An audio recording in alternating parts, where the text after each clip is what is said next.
어느 날 눈을 떴는데 나의 주변에 1억이 넘는 엄청난 숫자의 경쟁자들이 레이스를 펼치기 위해서 준비 운동을 하고 있습니다.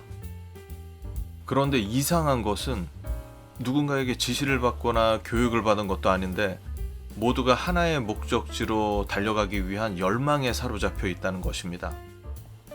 문이 열리는 순간 목적지를 향해 그냥 달려나가는데요. 이유란 게 있을까요? 탄생과 동시에 그렇게 프로그래밍이 되어 있을 뿐입니다. 눈치가 빠르신 분들은 이미 알고 계셨겠지만 지금 정자에 관한 이야기를 드리고 있습니다. 사람의 탄생에 관해서 살펴보면 이미 정자의 여정부터가 너무나도 놀라운 기적입니다. 정자가 난자를 만나기 위해 헤엄쳐가는 거리를 보통 15cm에서 20cm라고 하는데요. 눈에 보이지도 않는 정자의 입장에서는 그 거리는 정말 쉽지 않은 거리가 될 것입니다. 여기서 참 웃긴 것은 중간에는 야바위꾼도 하나 만납니다. 두 갈래 길 중에서 어느 곳으로 헤엄쳐 가야 하는지 일생일대의 선택의 기로에 놓이게 되는데요. 그 이유는 어머니가 가지고 있는 두 개의 난소 중에서 이번 달에는 어느 곳에서 성숙한 난자가 기다리고 있는지 정자들은 알지 못하기 때문입니다. 결국 난자와 결합해서 수정을 하게 되는 정자는 엄청난 활동력도 가져야 하지만 목표의식도 강해야 하고 또 좋은 운을 선택하는 비범함도 함께 갖추어야 한다는 것이죠. 그러한 정자가 드디어 난자를 만나 골인하고 수정이 됩니다. 태어난 모든 사람들은 이 위대한 여정들을 다 거쳐서 태어난 사람들입니다. 삶의 자격이 주어진 사람들이죠. 이번 시간에 소개해드릴 내용은 바로 12운성 태에 관한 이야기입니다. 정말 많은 명리학계의 선생님들께서는 태는 탄생의 시작, 잉태의 시기라는 것을 이야기하시면서 정자와 난자가 결합해서 수정이 되는 것을 아주 자연스럽게 이야기하십니다. 그런데 이걸 한번 생각해 보시죠. 12운성의 이론이 정립된 시기는 서자평 시대보다도 훨씬 이전입니다. 한나라 시대 회남자에서도 12운성 적용이 기술되어 있고 이것은 기원 전의 이야기입니다. 과연 그 시대의 사람들 사이에서 제가 앞서서 설명드린 정자, 난자에 대한 개념들이 있었을까요? 참고로 정자를 처음 관찰할 수 있게 된 시기는 1600년대에 들어서 안토니 반 레벤후크라는 네덜란드 사람이 현미경을 발명해낸 이후에나 가능하게 되었습니다. 그리고 현미경을 통해서 정자의 실체를 들여다보면서도 난자와의 결합으로까지 정리되기 위해서는 더욱더 많은 시간이 필요했습니다. 그리고 지금도 수정과 관련한 비밀을 캐내는 여정은 현재 진행형입니다. 어쨌든 제가 지금 가장 드리고 싶은 말씀은 12운성 태를 설명하는 것에 있어서 정자와 난자의 수정이라고 이야기하는 것은 정말 현대적인 해석법이라는 것입니다. 어떤 분들과 명리에 관해서 토론을 하다 보면 왜 고서에는 그렇게 설명되어 있지 않은데 임의적으로 그렇게 해석하느냐 하는 분들과 종종 마주하게 됩니다. 이 기회를 통해서 명리는 후학들을 통해서 보다 명확하게 발전되는 내용들이 많고 그리고 현대적인 해석법들로 자연스럽게 넘어온 부분들이 알게 모르게 많다라는 것을 한번 이야기해보고 싶었습니다. 그럼 본격적으로 12운성 태에 관한 설명을 드리도록 하겠습니다. 앞서서 절에 관한 설명을 드리면서 천간의 정반대의 계절, 뿌리가 없고 실체가 없다라는 말씀을 드렸었는데요. 절은 항상 태와 한 세트입니다. 그래서 절태법, 절을 또 포라고 이야기하기 때문에 포태법이라고도 이야기를 하는데요. 절과 태는 뿌리가 없고 본인과 정반대되는 계절입니다. 그래서 실체적인 것보다는 정신적인 것이라는 공통점을 가지고 있습니다. 그리고 순수함이 있죠. 앞에서 설명드렸던 것처럼 예전에 우리 조상들이 가졌었던 태에 대한 의미는 무엇인가가 새롭게 시작은 되는데 정자와 난자 같은 미시적인 존재에 관한 인지는 없었을 것입니다. 하지만 무엇인가가 생겨나는 기운, 음양이 만나 새로운 탄생을 이루어내고 막 생겨난다라는 잉태의 의미는 분명합니다. 그래서 태는 생겨나는 것이 정신적인 것과 연결되어서 아이디어를 뜻하기도 합니다. 일주 태지를 놓으신 분들은 남들보다 더욱 창의적인 생각을 떠올리는 능력이 뛰어난 분들이 많습니다. 아이디어가 끊임없이 떠오릅니다. 그리고 이 태에 대한 단계에 대해서 가만히 생각해보면 나팔관에서 수정이 된 이후에 자국 내의 착상이라는 단계를 거쳐서도 아주 안정적이고 안전한 시기를 거쳐야 유산의 위험을 어느 정도 벗어날 수 있기 때문에 지금은 아주 불안한 상태에 놓여 있는 상황입니다. 그래서 일주를 태에 놓은 사람들은 안전한 것을 추구합니다. 지금은 모험을 할 때가 아니기 때문입니다. 그래서 평화주의적인 성향도 강하고 수동적이고 의존적인 부분도 나타나는 특징들이 있습니다.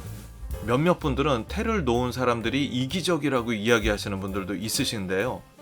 이기적이라기보다는 자기의 안전이 최우선일 뿐입니다. 오히려 순수함이 있어서 대인관계가 원만하신 분들을 많이 보게 됩니다.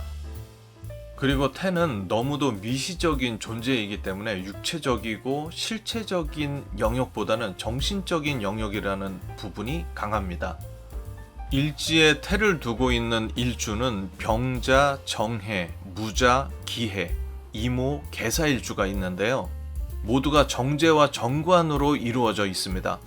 그리고 병자일주를 제외하고 모두가 일지의 지장관과 안명합을 하고 있습니다. 해당 십성에 관해서 애착도 상당히 강하게 나타나는 특징들이 있습니다.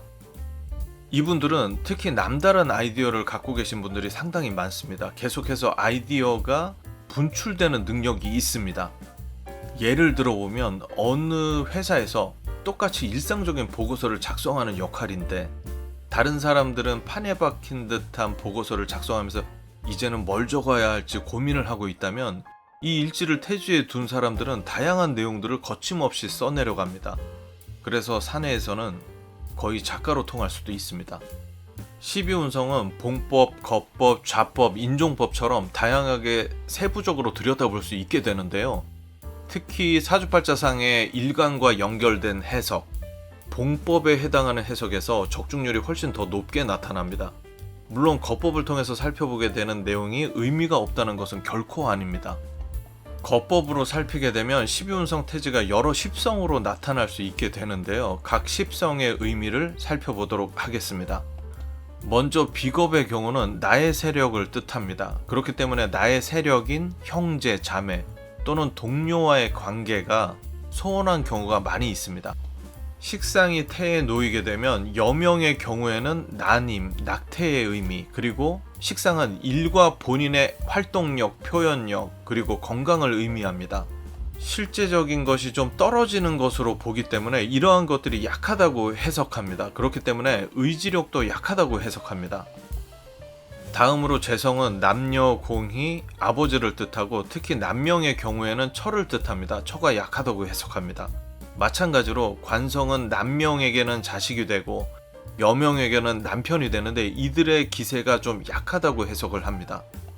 그리고 인성은 남녀공이 모친이 되고 공부와 문서에 해당이 됩니다. 학난이 어느 정도 따른다라고 해석해서 어려운 환경 속에서 공부하는 모습을 많이 이야기합니다. 그런데 여기서 좀 살펴봐야 할 것은 재성에서 이야기하는 재물운과 관성에서 이야기하는 직장운에 관해서는 해석이 좀 분분합니다. 어떤 분들은 재물운이 약하다고 해석하고 직장운이 약하다고 해석하시는 분들도 있고 어떤 사람들은 재물운과 직장운만큼은 좋다고 해석하시는 분들도 있고 좀 분분하게 해석들을 하시는데요.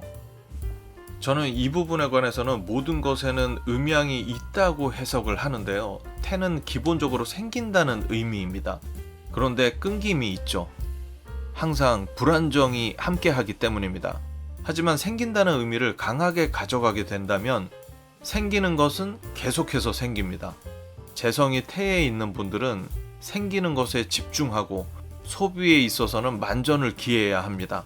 저축이 좋다라는 이야기입니다.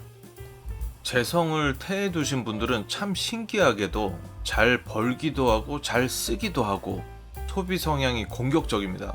그러한 점이 재물이 생겼다가 없어졌다가를 반복하게 만들죠. 그래서 긍정적인 것에 더 집중해야 될 필요가 있는데요. 직장도 마찬가지입니다. 특히 일지에 관을 태로 두신 분들은 기본적으로 안정적인 것을 좋아하기 때문에 직장인명으로 가시는 분들이 많은데 새로운 직장에 대한 생각이 자꾸만 생겨납니다. 그래서 사직서를 내고서 좀 방황하는 듯 하다가도 또 덜컥 다른 회사에 턱하니 들어들 가십니다. 하지만 또 다른 생각이 생겨나죠. 참 태는 다른 생각, 정신적인 것이 계속해서 생겨난다라는 의미가 있습니다. 그리고 그 정신적인 것이 결국에는 씨앗이 되어서 실제로 탄생하게 되는데 지속과 관련하여서는 실제적인 힘이 부족해서 또 다른 생각이 자라나기 시작한다는 것입니다. 그런데 여기에는 길과 흉을 명확히 나누기가 힘듭니다. 이렇게 어려운 시기에 또 직장을 구하면 턱하니 잘들 생깁니다. 그런데 이것을 한번 생각해 보시죠. 자리를 계속 이동하는 것은 그곳에 깊숙한 뿌리를 내리는 것이 쉽지는 않다는 것이 되죠. 그것을 마음 깊이 인지하는 사람들은 한 직장에서 끊임없이 아이디어를 쏟아내는 사람으로 성장할 수 있습니다. 다음은 궁성에 따른 의미입니다. 태지가 연지에 있으면 조상의 덕을 바라기보다는 자수성가하는 의미로 봅니다. 그리고 월지가 태에 있으면 직장이나 업종의 변동이 많다고 봅니다. 특히 월지가 관성인데 태지에 있다고 하면 더욱 심하게 나타납니다. 일지의 경우에는 부부간의 문제로 해석이 되고 시지가 태에 있으면 자식과의 인연이 약하다고 해석합니다.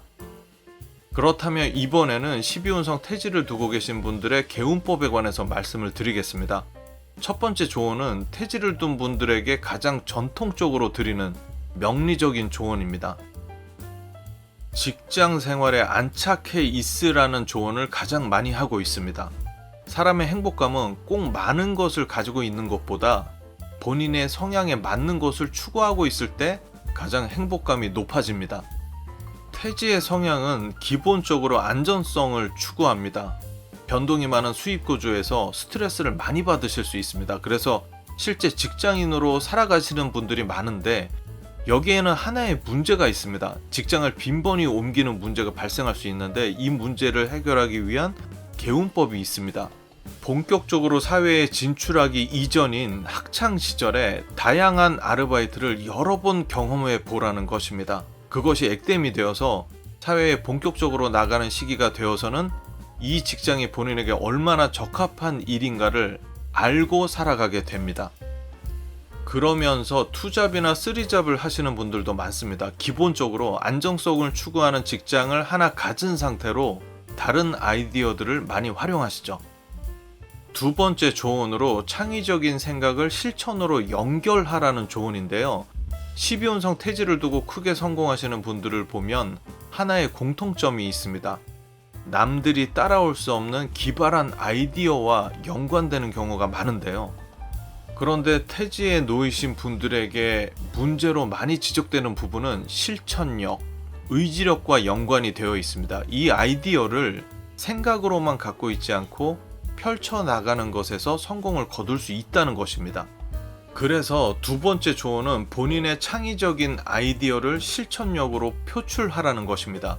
물론 사주구성상에서 식상이 잘 받쳐주고 있다면 더욱 창의력은 표출되는 경향들이 있는데 본인의 사주구성상에 식신과 상관이 없다고 한다면 본인의 이 실천으로 시도하려는 노력들이 식신과 상관에 해당한다는 것을 명심하셔야 하겠습니다. 세 번째 조언은 태지의 가장 큰 약점으로 지적되는 부분인 의지력에 관한 이야기입니다. 태지는 끈김이 있다고 해석을 하게 되는데요. 무엇인가를 길게 꾸준히 끌고 가는 능력이 태지를 두신 분들에게는 부족하다는 지적들을 많이 하게 됩니다. 사주 구성상 식상이 잘 구성되어 있다면 문제 없겠지만 그렇지 않은 사주 구성인 경우에는 의지력을 상승시키는 방법이 꼭 필요합니다. 그 방법이 바로 운동입니다. 건강 프로를 보시면 운동을 통해서 삶의 활력들을 되찾으시는 분들을 많이 보게 되는데요. 이것은 나이 드신 분들에게만 해당되는 것이 아닙니다. 젊은 사람들 그리고 어린 아이들에게도 적용되는 이야기입니다. 주변 분들 중에 태지에 놓여 있는데 왕성한 활동력과 의지력을 보이시는 분들은 가만히 지켜보면 그분들이 본인이 좋아하는 운동에 꾸준히 빠져있는 경우들을 많이 보게 됩니다. 이미 본인이 알게 모르게 개운들을 하시는 분들입니다. 네 번째 교훈법은 특히 재성이 태에 놓이신 분들에게 더욱 해당이 되겠습니다. 중간에도 설명드렸듯이 재성이 태지에 놓이면 긍정적인 통변과 부정적인 통변이 항상 동시에 이루어지게 되는데요. 재성이 태지에 놓여 있다면 축하드립니다. 계속 돈이 생깁니다.